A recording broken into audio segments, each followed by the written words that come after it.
What? ನಿನ್ನಂತ ಭಿಕಾರಿನ ನಾನು ಒಪ್ಕೋತೀನಿ ಅಂತ ಹೇಗೋ ಅಂದ್ಕೊಂಡೆ? ಲವ್ ಮಾಡೋಕ್ಕೂ ಯೋಗ್ಯತೆ ಬೇಕು. ಈಗ ನನ್ ಲವರ್ ನೀನಲ್ಲ, ಜಗನ್. ಕೋಟ್ಯಾಂತರ ರೂಪಾಯಿ ಬಿಸ್ನೆಸ್ ಹೊಂದಿರೋ ದೊಡ್ಡ ಕಂಪನಿ ಮಾಲೀಕ. ಏಲ್ ನಿಂತ್ಕೊಂಡು ಇರಿಟೇಟ್ ಮಾಡ್ಬೇಡ. ನಿನ್ ತರ ಯಾವಳಾದ್ರೂ ಬೀದಿ ಭಿಕಾರಿ ಸಿಕ್ರೆ ಹೋಗು ಲವ್ ಮಾಡು ಅಂತ ಪ್ರೀತಿಸಿರೋ ಹುಡುಗನ್ಗೆ ತೀರಾ ಕೆಟ್ಟದಾಗಿ ಬೈದು ಮನೆಯಿಂದ ಒಂದು ಆಚೆ ಹಾಕಿದ್ಲು ವೈಭವಿ. ಅಷ್ಟಕ್ಕೂ ಪ್ರೀತಿಸಿರೋ ಹುಡುಗಿಯಿಂದಲೇ ಬೈಸ್ಕೊಂಡು ಅವಮಾನಕ್ಕೀಡಾಗ್ತಿರೋ ಆ ನತದೃಷ್ಟ ಹುಡುಗ ಯಾರು, ಅವನ ಹಿನ್ನೆಲೆ ಏನು, ಅವನು ಯಾಕೆ ಆ ಹುಡುಗಿನೇ ಬೇಕು ಅಂತ ಹುಚ್ಚಂತರ ಅವಳ ಹಿಂದೆ ಬಿದ್ದಿದ್ದಾನಂತ ನೀವು ತಿಳ್ಕೋಬೇಕಾ? ಒಂದು ನಿಮಿಷದಲ್ಲಿ ಭಿಕಾರಿ ಶ್ರೀಮಂತನಾದ ರೋಚಕ ಕಥೆಯನ್ನ ಕೇಳಿ. ಬೆಂಗಳೂರು ನಗರದ RV ಕಾಲೇಜು ಕ್ಯಾಂಪಸ್ ಒಂದು ಸಂಭ್ರಮದ ಲೋಕದಂತಿತ್ತು. ಆಟ ಪಾಠ ಮೋಜು ಮಸ್ತಿ ಎಲ್ಲವೂ ಇತ್ತು. ಆಗ ತಾನೇ ವಯಸ್ಸಿಗೆ ಬಂದ ಹದಿಹರಿಯದ ಹುಡುಗ ಹುಡುಗಿಯರ ಗುಂಪು ತುಂಬಿ ತುಳುತ್ತಿತ್ತು. ಅಲ್ಲಿ ಎಲ್ಲರ ಗಮನ ಸೆಳೆದಿದ್ದು ಅಪ್ಸರೆಯನ್ನು ಬೀಸೋ ಒಬ್ಬ ಯುವತಿ. ಅವಳೇ ವೈಭವಿ. ಆಕೆ ಬುದ್ಧಿವಂತಳು, ಸಂಸ್ಕಾರವಂತಳು ಆಗಿದ್ದಳು. ಜೊತೆಗೆ ತನ್ನ ಸ್ಟೈಲ್ ನಿಂದ ಪಡ್ಡೆ ಹುಡುಗರ ಹಾರ್ಟ್ಗೆ ಕನ್ನ ಹಾಕಿದ್ಲು. ಆದರೆ ಆಕೆಯ ಕಣ್ಣುಗಳನ್ನ ಸೆಳೆದದ್ದು ಮಾತ್ರ ಕ್ಲಾಸ್ ನಲ್ಲೇ ಅತ್ಯಂತ ಶಾಂತ ಸ್ವಭಾವಿಯಾಗಿದ್ದ ಒಬ್ಬ ಬಡವನ ಮೇಲೆ. ಆತನೇ ಸಾಮ್ರಾಟ್. ಚಿಕ್ಕ ವಯಸ್ಸಿನಲ್ಲೇ ತಂದೆ ತಾಯಿಯನ್ನ ಕಳ್ಕೊಂಡು ಅನಾಥಾಶ್ರಮದಲ್ಲಿ ಬೆಳೆದು ಚೆನ್ನಾಗಿ ಓದಿ ಜೀವನದಲ್ಲಿ ಏನಾದ್ರೂ ಸಾಧನೆ ಮಾಡ್ಬೇಕನ್ನೋದು ಆತನ ಧ್ಯೇಯವಾಗಿತ್ತು. ಆದರೆ ವೈಭವಿ ಮಾತ್ರ ತುಂಬಾ ಜೋವಿಯಲ್ ಆಗಿ ಬಿಂದಾಸ್ ಆಗಿ ಲೈಫ್ ಲೀಡ್ ಮಾಡ್ತಿದ್ಲು. ಯಾವ ಹುಡುಗನನ್ನು ತನ್ನ ಹತ್ರ ಸುಳಿಯೋಕೆ ಬಿಡದ ಅವಳು ಒಬ್ಬ ಬಡವನ ಹಿಂದೆ ಯಾಕೆ ಬಿದ್ದಿದ್ಲು ಅನ್ನೋದು ಯಾರಿಗೂ ಅರ್ಥನೇ ಆಗಿರ್ಲಿಲ್ಲ.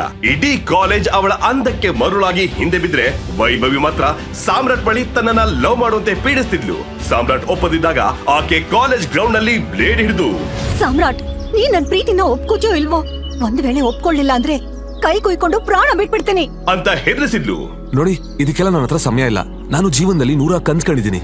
ದಯವಿಟ್ಟು ಬಿಟ್ಬಿಡಿ ಅಂತ ಎಷ್ಟೇ ಹೇಳಿದ್ರು ಕೋಪದಲ್ಲಿ ವೈಭವಿ ಬ್ಲೇಡ್ ಗಟ್ಟಿಯಾಗಿ ಹಿಡಿದು ತನ್ನ ಎಡಗೈ ನಾಡಿಗೆ ಬ್ಲೇಡ್ ಇಂದ ಕೂಯ್ಕೊಳ್ಳೋಕೆ ನೋಡ್ತಾಳೆ. ಸಾಮ್ರಾಟ್, ಕೊನೆ ಸಲ ಕೇಳ್ತಾ ಇದೀನಿ, ಈಗ ನೀನು ನನಗೆ ಐ ಲವ್ ಯು ಅಂತ ಹೇಳಲಿಲ್ಲ ಅಂದ್ರೆ ಇಲ್ಲೇ ನಿನ್ ಕಣ್ಣೆದ್ರಿಗೆನೆ ನನ್ನ ಪ್ರಾಣ ಕಳ್ಕೋಬೇಕಾಗತ್ತೆ ಅಂತ ಹೇಳಿ ಸಾಮ್ರಾಟ್ ರಿಯಾಕ್ಟ್ ಮಾಡದೆ ಇದ್ದದಕ್ಕೆ ಕೋಪಗೊಂಡು ತನ್ನ ಕೈ ಕುಯ್ಕೋತಾಳೆ. ರಕ್ತ ಸರ್ ಅಂತ ಸುರಿಯೋದ್ ಕಂಡು ಸಾಮ್ರಾಟ್ ಗಾಬರಿಯಲ್ಲಿ ಆಕಿನ ಹತ್ತಿರದ ಆಸ್ಪತ್ರೆಗೆ ಸೇರಿಸ್ತಾನೆ. ನಂತರ ಸಾಮ್ರಾಟ್ ಆಕೆಗೆ ಮನ್ಸು ಇಚ್ಛೆ ಬೈತಾನೆ. ಆದ್ರೂ ವೈಭವಿ ಪಟ್ಟು ಹಿಡಿದು ಮತ್ತೆ ಪ್ರೀತಿ ಒಪ್ಕೊಳ್ಳೋಕೆ ಹೇಳಿದಾಗ ಸಾಮ್ರಾಟ್ ಬೇರೆ ದಾರಿ ಕಾಣದೆ ವೈಭವಿ ಪ್ರೀತಿ ಒಪ್ಪೋ ಪರಿಸ್ಥಿತಿ ಬರುತ್ತೆ. ಒಂಟಿಯಾಗಿದ್ದ ಆತನ ಲೈಫ್ಗೆ ಜಂಟಿಯಾಗಿ ಸೇರ್ತಾಳೆ. ಇಬ್ಬರು ಕಾಲೇಜ್ನಲ್ಲಿ ಪ್ರಣಯ ಪಕ್ಷಿ ತರ ಹಾರೋಕೆ ಶುರು ಮಾಡ್ತಾರೆ. ಆದ್ರೆ ಇದರಿಂದ ಕೋಪಗೊಂಡ ವೈಭವಿ ಲವ್ ಮಾಡ್ತಿದ್ದ ಸೀನಾ ಅನ್ನೋ ಪೋರ್ಕೆ ಹುಡುಗನ್ಗೆ ಸಾಮ್ರಾಟ್ ಮೇಲೆ ಎಲ್ಲಿಲ್ಲದ ಕೋಪ ಬರುತ್ತೆ. ಎಲ್ಲಿಂದಲೋ ಬಂದ ನಾಯಿ ನನ್ನ ರೊಟ್ಟಿಗೆ ಬಾಯಿ ಹಾಕ್ತು ಅನ್ನೋ ಕೋಪದಲ್ಲಿ ಸಾಮ್ರಾಟ್ಗೆ ಸರಿಯಾಗಿ ಗತಿ ಕಾಣಿಸ್ಬೇಕಂತ ಯೋಚಿಸ್ತಿರ್ತಾನೆ. ಮರುದಿನ ಸಾಮ್ರಾಟ್ ಎಂದಿನಂತೆ ಕಾಲೇಜ್ಗೆ ಬರ್ತಿದ್ದ ಹಾಗೆ ಸೀನಾ ತನ್ನ ಪೋರ್ಕಿ ಟೀಮ್ ಜೊತೆ ಸೇರಿ, ಏನೋ ನಿನ್ನೊಳೆ, ನಿನಗೆ ನನ್ ಹುಡುಗಿನೇ ಬೇಕಿತ್ತ? ಹಿಂದೆ ಮುಂದೆ ಇಲ್ದಿರೋ ಬೀದಿ ಭಿಕಾರಿ ನೀನು. ನಿನಗೆ ನನ್ ವೈಭವಿ ಬೇಕಾ? ಲವ್ ಏನ್ರ ನೋಡ್ತಿದ್ರಾ? ತದಕ್ರೋ ನನ್ ಮಗಂಗೆ ಅಂತ ಸಾಮ್ರಾಟ್ಗೆ ಸರಿಯಾಗಿ ಥಳಿಸೋಕೆ ಶುರು ಮಾಡ್ತಾನೆ. ನಂತರ ಸಾಮ್ರಾಟ್ ಮುಖ ಕುಗ್ದು, ಲೇ ಬಿಕ್ನಾಸಿ, ಇದೇ ಲಾಸ್ಟ್. ನಾನು ಹುಡುಗಿ ತಂಟೆಗೆ ಬಂದ್ರೆ ಚರ್ಮ ಸುರಿತೀನಿ ಅಂತ ಎಚ್ಚರಿಕೆ ನೀಡಿ ಹೊರಟೋಗ್ತಾನೆ. ಸಾಮ್ರಾಟ್ ಪೆಟ್ಟು ತಿಂದು ನೋವಿನಲ್ಲಿ ಓದಾಡುವಾಗ ವಿಷಯ ತಿಳಿದ ವೈಭವಿ ಸಾಮ್ರಾಟ್ ಕಂಡು ಬರುತ್ತಾಳೆ. ನಂತರ ಸೀನಾ ಅನ್ನೋ ಪೊರ್ಕಿಗೆ ಸರಿಯಾದ ಬುದ್ಧಿ ಕಲಿಸೋಕೆ ಸಾಮ್ರಾಟ್ ಬಳಿ ಬಂದು ಕಣ್ಣೀರ್ ಸುರಿಸ್ತಾ ಆತನ ಕೈ ಹಿಡಿದು ಎಳ್ಕೊಂಡು ಹೋಗುವಾಗ ಸಾಮ್ರಾಟ್, ಬೇಡ ವೈಭವಿ, ಇದನ್ನ ಇಲ್ಲಿಗೆ ಬಿಟ್ಬಿಡೋಣ ಅಂತ ಎಷ್ಟೇ ಗೋಗರ್ದ್ರು ಸೀನಾ ಇರೋ ಅಡ್ಡಕ್ಕೆ ಕರ್ಕೊಂಡೋಗಿ ನಿಲ್ಸಿ ಕಾಲೇಜೇ ನೋಡೋ ತರ. ಸೀನಾ, ನೀನು ಒಬ್ಬ ಗಂಡ್ಸ. ಒಂಟಿಯಾಗಿರೋ ಸಾಮ್ರಾಟ್ ಮೇಲೆ ಗುಂಪು ಕಟ್ಕೊಂಡ್ ಬಂದ್ ಹೊಡಿದ್ಯಾ? ನಾನು ಸಾಮ್ರಾಟ್ನ ಲವ್ ಮಾಡ್ತಾ ಇದೀನಿ. ಅವನನ್ನೇ ಮದ್ವೆ ಆಗ್ತೀನಿ. ಐ ಲವ್ ಹಿಮ್ ಅಂತ ಹೇಳಿ ಸಾಮ್ರಾಟ್ಗೆ ಎಲ್ಲರೆದುರು ಎಳ್ಕೊಂಡು ಲಿಪ್ ಕಿಸ್ ಮಾಡ್ತಾಳೆ. ಅದನ್ನು ಕಂಡು ಸೀನಾ ಎದೆಗೆ ಚಾಕು ತೆಗೆದು ಚುಚ್ಚಿದ ಹಾಗಾಗುತ್ತೆ. ಇದರಿಂದ ಇನ್ನಷ್ಟು ಕ್ರೋಧಿತನಾದ ಸೀನಾ ತನ್ನ ಅಡ್ಡದಲ್ಲಿರುವ ಕ್ರಿಕೆಟ್ ಬ್ಯಾಟ್, ಹಾಕಿ ಸ್ಟಿಕ್ಸ್ ಹೊರತೆಗೆದು ಸಾಮ್ರಾಟ್ಗೆ ಮತ್ತೆ ಮನಬಂದಂತೆ ಥಳಿಸೋಕೆ ಶುರು ಮಾಡ್ತಾನೆ. ಸಾಮ್ರಾಟ್ ರಕ್ತದ ಮಡುವಿನಲ್ಲಿ ಬಿದ್ದಿರ್ತಾನೆ. ಆಗ ಸೀನಾ ಇಡೀ ಕಾಲೇಜಿಗೆ ಗೊತ್ತಾಗೋ ತರ, ವೈಭವಿ ನನ್ನ ಹುಡುಗಿ, ಯಾವನಾದ್ರೂ ಅವಳ ಮೇಲೆ ಕಣ್ಣು ಹಾಕಿದ್ರೆ ಅವನನ್ನ ಹುಟ್ಲಿಲ್ಲ ಅನ್ಸ್ಬಿಡ್ತೀನಿ ಅಂತ ತನ್ನ ಪ್ರತಾಪ ಮೆರೆದು ಅಲ್ಲಿಂದ ಹೋಗೋಕೆ ಮುಂದಾದಾಗ ವೈಭವಿ ಸಾಮ್ರಾಟ್ ಬಿದ್ದಿರೋ ಪ್ಲೇಸ್ಗೆ ಬಂದು ಆತನನ್ನ ಎಬ್ಬಿಸ್ತಾ, ಸಾಮ್ರಾಟ್, ಅವ್ರು ನಿನಗೆ ಅಷ್ಟೆಲ್ಲ ಹೊಡೆದ್ರು, ನೀನ್ ಯಾಕೆ ಹಲ್ ಕಚ್ಕೊಂಡ್ ಸುಮ್ನೆ ಇದ್ದೆ? ಒಂದ್ಸಲ ಅವ್ರಿಗೆ ತಿರುಗಿಸ್ ಹೊಡೆದು ನೋಡು, ಆಗ ನಿನ್ನ ರೌಡಿಸಂ ಏನು ಅಂತ ಗೊತ್ತಾಗತ್ತೆ. ಹೋಗು ಹೊಡಿ ಅಂತ ಹೇಳ್ತಾಳೆ. ನಂತರ ಸಾಮ್ರಾಟ್ ಯೋಚನೆ ಮಾಡ್ತಿದ್ರೆ ಅವನಿಗೆ ಇನ್ನಷ್ಟು ಹುರಿದುಂಬಿಸೋಕೆ, ಸಾಮ್ರಾಟ್, ಏನ್ ನೋಡ್ತಾ ಇದ್ಯಾ? ಶಾಂತವಾಗಿದ್ರೆ ಈ ಸಮಾಜ ಬದುಕೋಕ್ ಬಿಡಲ್ಲ. ಎದ್ರೆ ಕಾಲ್ ಹಿಡಿತಾರೆ, ಬಗ್ಗದ್ರೆ ಜುಟ್ ಹಿಡಿತಾರೆ. ಯಾರ್ ಯಾವ್ದಕ್ಕೂ ಕೇರ್ ಮಾಡದೆ ನುಗ್ತಾನೋ ಅವನೇ ರೌಡಿ. ಇಷ್ಟೇ ಜಗತ್ತು, ಇದೇ ರೌಡಿಸಂ ಎಂದು ಪ್ರೇರೇಪಿಸ್ತಾಳೆ. ಆಗ ಕೋಪಗೊಂಡ ಸಾಮ್ರಾಟ್ ಜೋರಾಗಿ ಸೀನಾ ಅಂತ ಕೂಗ್ತಾ ಅವ್ರ ಮೇಲೆ ದಾಳಿ ಮಾಡ್ತಾನೆ. ಸಾಮ್ರಾಟ್ ಹೊಡೆಯೋ ಒಂದೊಂದು ಹೊಡೆತ ಹುಲಿ ಪಂಜದ ತರ ಖಡಕ್ ಆಗಿರುತ್ತೆ. ಆದ್ರೆ ಅಷ್ಟು ಜನ ಬ್ಯಾಟ್ ಸ್ಟಿಕ್ ಹಿಡಿದು ಮತ್ತೆ ಸಾಮ್ರಾಟ್ಗೆ ಹೊಡೆದಾಗ ವೈಭವಿ ಅಲ್ಲೇ ಬಿದ್ದಿದ್ದ ಸೈಕಲ್ ಚೈನ್ ತೆಗೆದು ಸಾಮ್ರಾಟ್ ಕೈಗೆ ನೀಡ್ತಾ, ತಗೋ ಚೈನು, ಹೊಡಿ ಅವ್ರನ್ನ, ಬಿಡ್ಬೇಡ. ಎಂದು ಹೇಳುತ್ತಿದ್ದಂತೆ ಸಾಮ್ರಾಟ್ ಹೀರೋ ತರ ಚೈನ್ ಹಿಡಿದು ಎದ್ದು ನಿಂತ್ಕೋತಾನೆ. ಆಗ ಜೋರಾಗಿ ಮಳೆ ಬರೋಕೆ ಶುರುವಾಗುತ್ತೆ. ಸಾಮ್ರಾಟ್ ಸೀನಾ ಮತ್ತವನ ಟೀಮ್ನವರಿಗೆ ಮನ ಬಂದಂತೆ ಥಳಿಸೋಕೆ ಶುರು ಮಾಡ್ತಾನೆ. ಆಗ ಕೊಡೋ ಒಂದೊಂದು ಏಟು ಸೀನಾ ಮತ್ತವನ ಟೀಮ್ ಅನ್ನ ನಡುಗೋ ಹಾಗೆ ಮಾಡುತ್ತೆ. ಅಷ್ಟರಲ್ಲಿ ವಿಷಯ ತಿಳಿದು ಅಲ್ಲಿಗೆ ಬರೋ ಸೀನಾ ಅಣ್ಣ ಆಸಿಡ್ ಬಾಬು ಸಾಮ್ರಾಟ್ ಮೇಲೆ ಆಸಿಡ್ ಎಸೋಕೆ ಮುಂದಾಗ್ತಾನೆ. ಮತ್ತೆ ಅವನ ತಂಡದವರು ಮಾರಕಾಸ್ತ್ರಗಳನ್ನ ತಗೊಂಡು ಸಾಮ್ರಾಟ್ ನ ಹತ್ಯೆ ಮಾಡಕ್ ನೋಡ್ತಾರೆ. ಆಗ ವೈಭವಿ ಅಲ್ಲೇ ಬಿದ್ದಿದ್ದ ಲಾಂಗ್ ತೆಗೆದು ಜೋರಾಗಿ, ಸಾಮ್ರಾಟ್ ತಗೋ ಈ ಲಾಂಗ್, ಕತ್ರ ಸಾಕು, ಯಾರನ್ನೂ ಬಿಡಬೇಡ ಅಂತ ಹೇಳ್ತಿದ್ದ ಹಾಗೆ ಆಸಿಡ್ ಬಾಬು ಕಡೆಯವರು ಸಾಮ್ರಾಟ್ ಮೇಲೆ ಮಾರಕಾಸ್ತ್ರಗಳಿಂದ ಹಲ್ಲೆ ಮಾಡೋಕೆ ಮುಂದಾಗ್ತಾರೆ. ಆಗ ಸಾಮ್ರಾಟ್ ತನ್ನ ಕೈಲಿದ್ದ ಲಾಂಗ್ ಹಿಡಿದು ಒಬ್ಬೊಬ್ಬರನ್ನು ಚೆಂಡಾಡಲು ಶುರು ಮಾಡ್ತಾನೆ. ಒಟ್ಟಲ್ಲಿ ಸಾಮ್ರಾಟ್ ಮನುಷ್ಯತ್ವವನ್ನು ಕಳ್ಕೊಂಡು ರಾಕ್ಷಸನಾಗ್ತಾನೆ. ಈ ವಿಷಯ ಪೊಲೀಸರಿಗೆ ಮಾಹಿತಿ ಸಿಕ್ಕಿ ಅಲ್ಲಿಗೆ ಬರುತ್ತಿದ್ದಂತೆ ವೈಭವಿ ಪೊಲೀಸರ ಬಳಿ ಹೋಗಿ, ಇನ್ಸ್ಪೆಕ್ಟರ್, ಈ ಸಾಮ್ರಾಟೆ ಇಷ್ಟು ಜನರ ಮೇಲೆ ಹಲ್ಲೆ ಮಾಡಿದ್ದು, ಅರೆಸ್ಟ್ ಮಾಡಿ ಅಂತ ಪೊಲೀಸರಿಗೆ ಹಿಡ್ಕೊಡ್ತಾಳೆ. ಸಾಮ್ರಾಟ್ ಶಾಕ್ ನಲ್ಲಿ ಇಲ್ಲೇನಾಗ್ತಿದೆ ಅಂತ ತಿಳಿದೆ ವೈಭವಿ ಕಡೆ ನೋಡ್ತಿದ್ದ ಹಾಗೆ ಪೊಲೀಸರು ಸಾಮ್ರಾಟ್ ಅನ್ನ ಎಳ್ಕೊಂಡು ಹೋಗಿ ಜೀಪ್ ಹತ್ತಿಸ್ತಾರೆ. ಸಾಮ್ರಾಟ್ ತನ್ನ ಜೀವನದಲ್ಲಿ ಸುಮ್ಮನಿದ್ರು ಸಿಹಿ ಗಾಳಿಯಂತೆ ಬಂದು ಪ್ರೀತಿ ನಾಟಕ ಆಡಿ ಸುಂಟರ ಗಾಳಿ ಎಪ್ಸಿ ಅವನ ಜೀವನನ ಅಲ್ಲೋಲ ಕಲ್ಲೋಲ ಆಗೋ ತರ ಮಾಡ್ತಾಳೆ. ಸಾಮ್ರಾಟ್ ಜೈಲ್ ಸೇರ್ತಾನೆ. ಅಷ್ಟಕ್ಕೂ ವೈಭವಿ ಸಾಮ್ರಾಟ್ ಜೊತೆ ಪ್ರೀತಿ ನಾಟಕ ಆಡಿ ಆತನ ಜೀವನ ಹಾಳು ಮಾಡೋದರ ಹಿಂದಿರೋ ರಹಸ್ಯವಾದ್ರೂ ಏನು, ಸಾಮ್ರಾಟ್ ಈ ಸುಳಿಯಿಂದ ಹೇಗೆ ಹೊರಗೆ ಬರ್ತಾನೆ ತಿಳಿಯೋಕೆ ಮುಂದಿನ ಕಥೆ ಕೇಳಿ.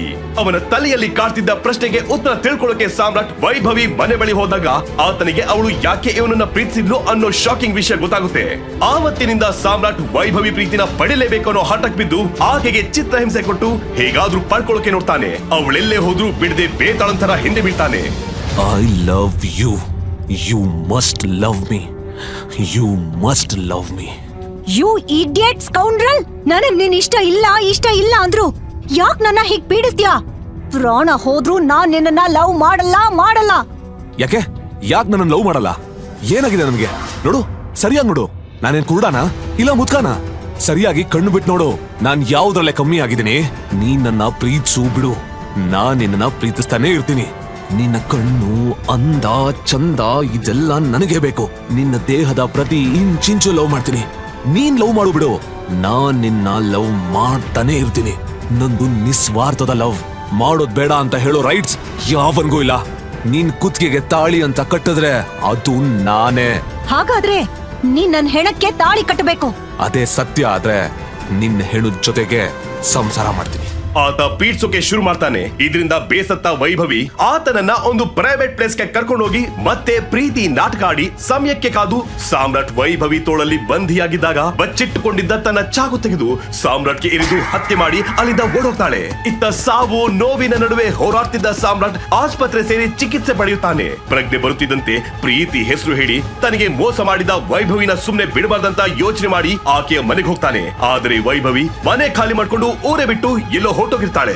ನಂತರ ಈ ಪ್ರೀತಿ ಪ್ರೇಮ ಯಾವುದು ಬೇಡ ಅಂತ ನಿರ್ಧಾರ ಮಾಡಿ ಬೆಂಗಳೂರಿನಿಂದ ಮಂಗಳೂರಿಗೆ ಪ್ರಯಾಣ ಬೆಳೆಸಿ ತನ್ನ ಹಳೆಯ ಜೀವನಕ್ಕೆ ಗುಡ್ ಬೈ ಹೇಳಿ ಮಂಗಳೂರಿನಲ್ಲಿ ಯಾರಿಗೂ ಗೊತ್ತಿಲ್ಲದ ಹಾಗೆ ನಿಗೂಢ ಜೀವನ ನಡೆಸ್ತಿದ್ದ. ಬದುಕೋದಕ್ಕೆ ಡೆಲಿವರಿ ಬಾಯ್ ಆಗಿ ಕೆಲಸ ಮಾಡ್ತಾ ಇದ್ದ. ಆದ್ರೆ ವೈಭವಿ ಪ್ರೀತಿಯನ್ನ ಕಳೆದುಕೊಂಡ ಸಾಮ್ರಾಟ್ ಮದ್ಯಪಾನಕ್ಕೆ ದಾಸನಾದ.